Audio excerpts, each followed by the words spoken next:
બોલો આ ચાઇનીઝ બનાવવા ટાઈમે અચાનકનો ભડકો લાગી ગયો તો એ થયો કેમ એના માટે વ્લોગ છેલ્લે સુધી જોવો.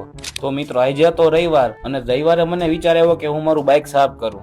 બહુ ટાઈમથી સાફ નહોતું કર્યું. આ બીજું કઈ નહીં, મને ઘરેથી કીધું હતું કે બાઇક સાફ કરી નાખજે, બાકી બીજી વાર ચાવી ન માંગતો. જો હવે સુપ્રીમ કોર્ટ માંથી ઓર્ડર આવી ગયો તો આપણે વાત માનવી જ પડે ને, નો માની એમ થોડુંક હાલે. બાઇક સાફ કરીને હું વયો ગયો ગામમાં નાસ્તો કરવા. ભૂખ લાગી ગઈ યાર આટલું બધું કામ કરીને. બહુ ટાઈમ થી ખાવસા ખાધા નહોતા એટલે બસ અમે આવી ગયા ખાવસા ખાવા. ખાવસા તો ખાઈ લીધા પણ આ છોટા ભીમનો એક હાથ ક્યાં ગયો? મને તો એમ લાગે બાંધવામાં કોકે એક હાથ ઉડાડી દીધો લાગે. આ તો ફાંગો થઈ ગયો. બપોર પછી મને નીવ નો ફોન આવ્યો કે મારે બુલેટ ધોવું. તો પછી ન્યા ગયા બુલેટ ધોવા. નીવ આ વિડીયો જોશ ને 500 કાઢ્યા બુલેટ ધોવાના.